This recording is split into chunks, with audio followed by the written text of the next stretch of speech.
হুম, ভেবে দেখুন তো, কেউ যদি হঠাৎ বলে যে জীবনে বড় কোনো সাফল্য বা প্রমোশন পাওয়ার গোপন রহস্যটা বেশি বেশি কাজ করার মধ্যে লুকিয়ে নেই। হ্যাঁ, কথাটা শুনলেই তো কেমন আকাশ থেকে পড়ার মতো অবস্থা হয়। একদমই তাই। বরং বলা হচ্ছে অন্যেরা যখন জেগে থাকে তখন ঘুমানোর মধ্যেই নাকি আসল রহস্য। কথাটা শুনতে রীতিমতো অদ্ভুত লাগে, তাই না? অদ্ভুত তো বটেই। কিন্তু ধরুন, আমাদের চারপাশের খুব পরিচিত একটা ঘটনার কথা যদি চিন্তা করি। রাতে ঘুমাতে যাওয়ার আগে কিন্তু আমরা প্রায় সবাই একটা তীব্র অনুপ্রেরণা নিয়ে ঠিক ভোর ৫টায় অ্যালার্ম সেট করি। হ্যাঁ, হ্যাঁ, মাথায় তখন বিশাল সব পরিকল্পনা ঘোরে। মানে এই যেমন সকালে উঠে ব্যায়াম করব, পড়াশোনা করব, নতুন কিছু শিখব। কিন্তু সকালে যখন সেই অ্যালার্ম বেজে ওঠে, অবচেতনভাবেই আমাদের হাত চলে যায় স্নুজ বোতামে। আর তারপর হঠাৎ চোখ খুলে দেখা যায় যে সকাল ৮টা বেজে গেছে। আর সাথে সাথে মনের ভেতরে একটা তীব্র অপরাধবোধ কাজ করতে শুরু করে দেয়। ঠিক। আর এই অপরাধ বোধটা কিন্তু খুব সাধারণ একটা অনুভূতি। কারণ চারপাশের সমাজ বা বিভিন্ন মোটিভেশনাল বইপত্র থেকে আমরা সবসময় একটা বার্তা পাই যে সফল মানুষেরা ভরে ওঠেন। উম, আসলে এই বার্তাটা অনেক সময় শুধু কথার কথা হয়েই থেকে যায়। এর পেছনের বিজ্ঞান বা আসল কৌশলটা নিয়ে কেউ সেভাবে আলোচনা করে না। ঠিক বলেছেন। আর সেই কথা শুনে আমরা হয়তো এক দুবার, এমনকি ১০ বারও ভরে ওঠার চেষ্টা করি। কিন্তু দিন শেষে অনেকেই সেই পুরনো রুটিনেই ফিরে যাই। তখন মনকে সান্ত্বনা দেওয়ার জন্য আমরা বলি, আমি আসলে মর্নিং পারসন নই।" হ্যাঁ, এই অজুহাতটা খুব পরিচিত। কিন্তু আজ আমরা চমৎকার একটি তথ্য উৎস নিয়ে ঘাটাঘাটি করছিলাম, যা এই পুরো ধারণাকেই চ্যালেঞ্জ করে। একটি অনুপ্রেরণামূলক ভিডিওতে থমাস নামের এক ব্যক্তির জীবন সংগ্রাম এবং সফলতার গল্প তুলে ধরা হয়েছে। আমাদের আজকের এই আলোচনার মূল লক্ষ্য হল থমাসের গল্প থেকে সেই সুনির্দিষ্ট 5 AM চ্যালেঞ্জ বা সকাল ৫টার রুটিনটি বের করে আনা। মানে আমরা গভীরভাবে বোঝার চেষ্টা করব কেন দিনের প্রথম ২টি ঘণ্টা মানুষের জীবনের গতিপথ পুরোপুরি বদলে দিতে পারে। ঠিক আছে, চলুন বিষয়টা একটু খুলে দেখা যাক। এই আলোচনাটা শুরু করার আগে একটা বিষয় পরিষ্কার করার দরকার। এটি কিন্তু শুধুমাত্র ঘুম কমানো বা জোর করে জাগার বিষয় নয়। এটি মূলত ইচ্ছাকৃতভাবে সময়ের স্থানান্তর বা ধরুন ইন্টেনশনাল টাইম শিফটিংয়ের একটি পদ্ধতি। হুম, ইন্টেনশনাল টাইম শিফটিং শব্দটা বেশ ভারী মনে হচ্ছে। আসলে এর মানে খুব সহজ। আমরা কখন ঘুমাচ্ছি আর কখন জাগছি, সেই নিয়ন্ত্রণের চাবিকাঠি নিজের হাতে তুলে নেওয়ার কৌশল নিয়েই আজ আমরা কথা বলবো। তাহলে শুরুতেই একটু প্রেক্ষাপটটা বোঝা দরকার। থমাসের দৈনন্দিন জীবনটা আসলে ঠিক কেমন ছিল, যেখান থেকে এত বড় একটা পরিবর্তনের দরকার পড়ল? থমাসের পরিস্থিতিটা ছিল বেশ চরম। ৩২ বছর বয়সী এই যুবক একটি টেক্সটাইল গুদামের নৈশপ্রহরী হিসেবে কাজ করত। তার ডিউটি শুরু হতো রাত ৮টায় আর শেষ হতো একদম সকাল ৬টায়। বাপরে, টানা ১০ ঘন্টা রাতের ডিউটি! হ্যাঁ, টানা ১০ ঘণ্টা। কাজ শেষে সে যখন বাড়ি ফিরত, শারীরিকভাবে সে সম্পূর্ণ বিধ্বস্ত থাকত। এরপর সকাল ৭টা থেকে বিকেল ৪টা পর্যন্ত সে ঘুমাত। তার থাকার জায়গাটার অবস্থাও তো খুব একটা ভালো ছিল না, তাই না? একদমই না। একটি ভাঙা ফ্যান, ফ্লোরে পাতা একটি সাধারণ তোশক আর একটি মাত্র মিটমিট করা বাল্ব সহ ছোট্ট এক রুম। মানে বেঁচে থাকার ন্যূনতম সম্বল নিয়ে সে লড়াই করছিল। কিন্তু এখানে না আমার একটা খটকা লাগে।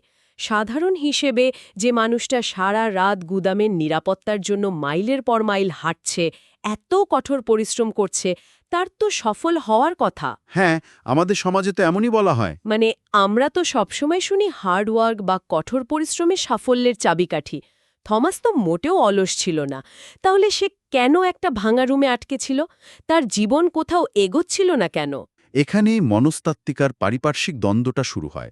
আম, শুধু শারীরিক পরিশ্রম কখনোই সাফল্যের একমাত্র চাবিকাঠি হতে পারে না। এই ধরনের জীবনযাপনকে বলা যেতে পারে বিপরীত জীবনযাপন। বিপরীত জীবন মানে উল্টো রুটিনে চলা?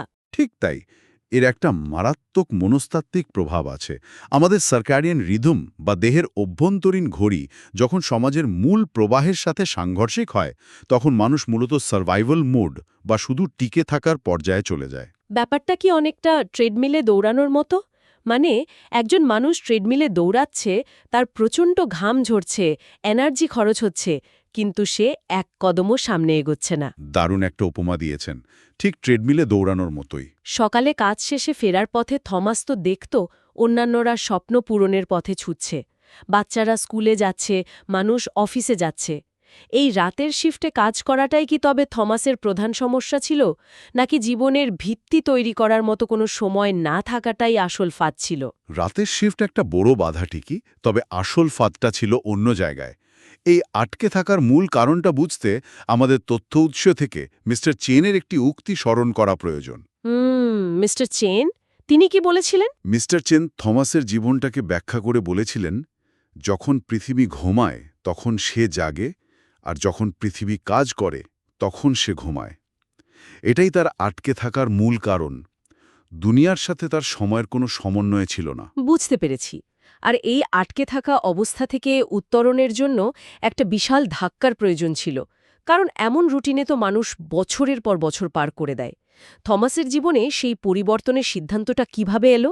ধাক্কাটা আসে একটা চরম সংকটের মুহূর্তে। অতিরিক্ত পরিশ্রমে অসুস্থ হয়ে থমাসের মা গ্রামের একটি ছোট হাসপাতালে ভর্তি হন। এটা তো খুবই কষ্টের একটা সময়। হ্যাঁ, থমাস যখন সেখানে পৌঁছায় তখন তার মা তাকে বলেন নিজের জীবনটা এভাবে গোদামে নষ্ট না করতে। মায়ের সেই দুর্বল অবস্থা দেখে থমাসের ভেতরটা ভেঙে যায়। শুধু দুঃখে নয় নিশ্চয়ই। না, শুধু দুঃখে নয়, বরং নিজের পরিস্থিতির ওপর এক চরম রাগে। ভোর ৫টায় সেই ক্লিনিকের বাইরে দাঁড়িয়ে থমাস একটা চূড়ান্ত সিদ্ধান্ত নেয়। চারদিক শান্ত, কৃষকরা মাঠে যাচ্ছে। সেই ভোরে দাঁড়িয়ে সে নিজেকে বলে, আর নয়। এই রাগের বিষয়টা কিন্তু খুব গুরুত্বপূর্ণ, কারণ অনেক সময় দুঃখ মানুষকে নিষ্ক্রিয় করে দেয়, কিন্তু নিজের অসহায়ত্বের ওপর রাগ মানুষকে কাজ করতে বা বদলাতে বাধ্য করে। একদম ঠিক। এরপর ফেরার পথে বাসে সকাল ৬টায় তার দেখা হয় সফল ব্যবসায়ী মিস্টার চেনের সাথে। মিস্টার চেন অত্যন্ত শান্তিতে বসে একটি বই পড়ছিলেন। আর ঠিক এখানেই বিষয়টা সবচেয়ে চমকপ্রদ হয়ে ওঠে। মিস্টার চেন কিন্তু থমাসকে ঘুম একেবারে বাদ দিয়ে রোবটের মতো কাজ করতে বলেননি। না, মোটেও না। তিনি বলেছিলেন ঘুমের সময়টা বদলাতে। এখানে সবচেয়ে আকর্ষণীয় বিষয়টা হলো এই ম্যাজিক আওয়ার্স বা জাদুকরী সময়ের ধারণা। এটি মূলত ভোর ৫টা থেকে সকাল ৭টা পর্যন্ত সময়। একটু থামাই এখানে। একজন মানুষ যে সারা রাত কাজ করে সকাল ৬টায় ফিরছে, তাকে যদি বলা হয় ভোর ৫টায় উঠতে, সেটা তো অবাস্তব একটা ব্যাপার। মিস্টার চেন নিজে কিভাবে এই সময়টা পরিচালনা করতেন, আর থমাসকেই বা কী পরামর্শ দিলেন? মিস্টার চেন নিজে রাত ৯টা থেকে ভোর ৪:৩০ পর্যন্ত ঘুমাতেন, মানে প্রায় ৭.৫ ঘন্টা। এটা তো বেশ স্বাস্থ্যকর একটা ঘুমের রুটিন। হ্যাঁ, তিনি থমাসকে বোঝান যে ম্যাজিক আওয়ার্স হল সেই সময় যখন দুনিয়া ঘুমিয়ে থাকে আর একজন মানুষ কোনো বাধা ছাড়া নিজের জীবন গড়ার কাজ করতে পারে। থমাসের যেহেতু রাতের শিফট ছিল, তাই মিস্টার চেন তাকে এক অভিনব পরামর্শ দেন। কী পরামর্শ? তিনি বলেন কাজ থেকে ফিরে সকাল ৬:৩০ থেকে বেলা ১১:৩০ পর্যন্ত, অর্থাৎ ৫ ঘন্টা ঘুমিয়ে বেঁচে থাকার প্রাথমিক শক্তি সঞ্চয় করতে, আর দিনের বাকি সময়টা নিজের জন্য কাজে লাগাতে। মানে ঘুমের সাথে আপোস করার বিষয় নয়, বরং কখন ঘুমাচ্ছে তার নিয়ন্ত্রণ নিজের হাতে নেওয়া। কিন্তু ক্যাফেতে বসে মিস্টার চেন তো দারুণ একটা গাণিতিক হিসাবও দিয়েছিলেন, তাই না? হ্যাঁ, সাফল্যের অঙ্ক। মিস্টার চেন জীবনকে একটি বাড়ির সাথে তুলনা করেছিলেন।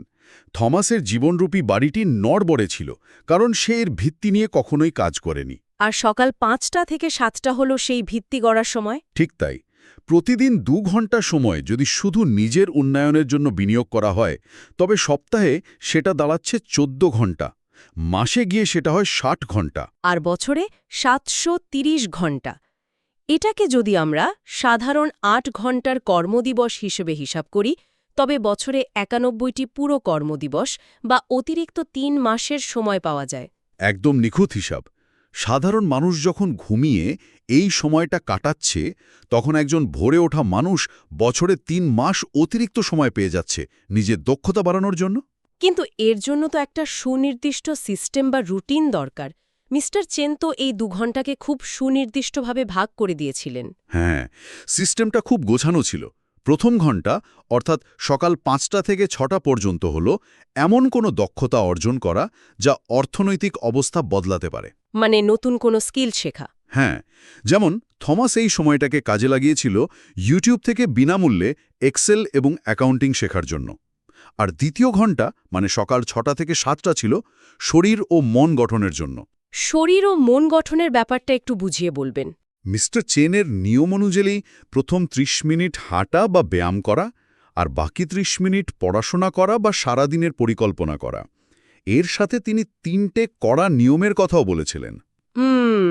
১ নম্বর নিয়মটা ছিল কোনো অজুহাত চলবে না, ছুটির দিনেও ভোরে উঠতে হবে। আর ৩ নম্বর নিয়মটা ছিল প্রথম সপ্তাহ হবে নরকতুল্য, ২১ দিনে এটি অভ্যাসে পরিণত হবে এবং ৯০ দিনে এটি আপনার পরিচয়ে পরিণত হবে। ঠিক বলেছেন। আর ২ নম্বর নিয়মটা ছিল সবচেয়ে কঠিন, রাত ৯টার মধ্যে ঘুমাতে হবে। তাহলে এই সব কিছুর আসল অর্থ কি দাঁড়ায়? এই বছরের অতিরিক্ত ৯১ দিন পাওয়ার অঙ্কটা শুনতে দারুণ লাগে, কিন্তু একজন ক্লান্ত মানুষের পক্ষে কি আসলে বার্নআউট বা অতিরিক্ত অবসাদ ছাড়া এটি চালিয়ে যাওয়া সম্ভব? বর্তমান যুগে রাত ৯টায় ঘুমানো কতটা বাস্তবসম্মত? আমরা যদি বৃহত্তর প্রেক্ষাপটের সাথে এটিকে যুক্ত করি, তবে এর পেছনের মনস্তত্ত্বটা পরিষ্কার হবে। এই রুটিনের মূল কথা হল নষ্ট হওয়া সন্ধ্যাগুলোকে উৎপাদনী সকালে রূপান্তরিত করা। নষ্ট হওয়া সন্ধ্যা বলতে ওই নেটফ্লিক্স দেখা বা ফোন স্ক্রল করার সময়টার কথা বলছেন? হ্যাঁ, কারণ সারাদিন কাজ করার পর সন্ধ্যায় আমাদের সিদ্ধান্ত নেওয়ার ক্ষমতা বা উইল পাওয়ার তলানিতে গিয়ে থাকে। তখন নতুন কিছু শেখার শক্তি থাকে না। কিন্তু সকালে মানুষের ইচ্ছাশক্তি সবচেয়ে প্রখর থাকে। বুঝতে পেরেছি, মানে সন্ধ্যার ক্লান্তিকর সময়টাকে সকালের সতেজ সময়ের সাথে বদলে ফেলা। কিন্তু থমাসের ক্ষেত্রে এই তত্ত্বটা বাস্তবে কিভাবে কাজ করল? প্রথম সপ্তাহটা নিশ্চয়ই খুব কষ্টের ছিল। প্রথম সপ্তাহটা ছিল চরম যন্ত্রণাদায়ক। শরীর তখন অভ্যস্ত নয়, কিন্তু থমাস হাল ছাড়েনি। সবচেয়ে বড় পরিবর্তনটা ঘটে ২০তম দিনে। সেদিন থমাস অ্যালার্ম বাজার ২ মিনিট আগে ঠিক ৪:৫৮ স্বাভাবিকভাবেই জেগে ওঠে। ওয়াও! তার মানে তার দেহের অভ্যন্তরীণ ঘড়ি নতুন রুটিনের সাথে মানিয়ে নিয়েছিল? একদম। এরপর দ্বিতীয় মাস শেষে সে ৩টি অনলাইন কোর্স শেষ করে ফেলে। প্রতিদিন হাঁটার কারণে তার ওজন কমে এবং তার আত্মবিশ্বাস বহুগুণ বেড়ে যায়। আর তৃতীয় মাসে সে নিজের শেখা এক্সেল দিয়ে গুদামের ইনভেন্টরি গোছানোর একটি দুর্দান্ত শীট তৈরি করে ফেলে। এর চূড়ান্ত সাফল্যটা আসে ৮৭তম দিনে, তাই না? হ্যাঁ, ৮৭তম দিনে তার সুপারভাইজার তাকে ডেকে অ্যাকাউন্টিং বিভাগে দ্বিগুণ বেতনে অফিসের কাজের প্রস্তাব দেন। ১ বছর পর সে কোম্পানির লিড অ্যাকাউন্টেন্ট হয় এবং মাকে শহরে একটি ভালো অ্যাপার্টমেন্টে নিয়ে আসে। দারুণ একটা গল্প। তবে সে তখনও প্রতিদিন সকাল ৫টায় ঘুম থেকে উঠত?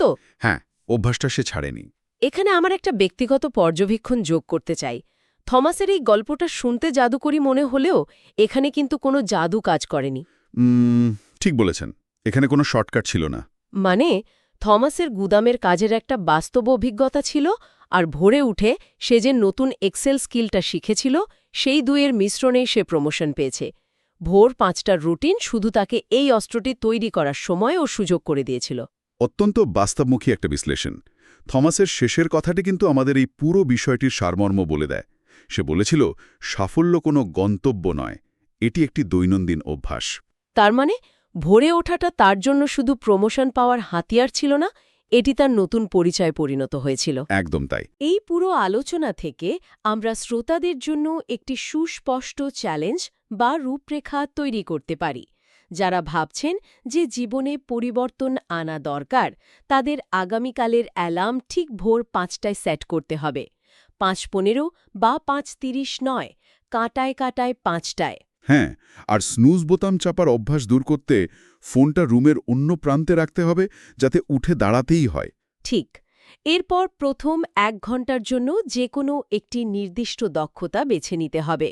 আর সবচেয়ে জরুরি হল রাত ৯টার ঘুম নিশ্চিত করতে নেটফ্লিক্স বা ফোন স্ক্রলিং বন্ধ করা। যারা ভাবছেন জীবন কেন এগোচ্ছে না, তাদের জন্য এটি একটি নিখুঁত ব্লুপ্রিন্ট। থমাসের কোনো ডিগ্রি, টাকা বা পরিচিতি ছিল না। তার কাছে শুধু ভোরে ওঠার সিদ্ধান্ত ছিল।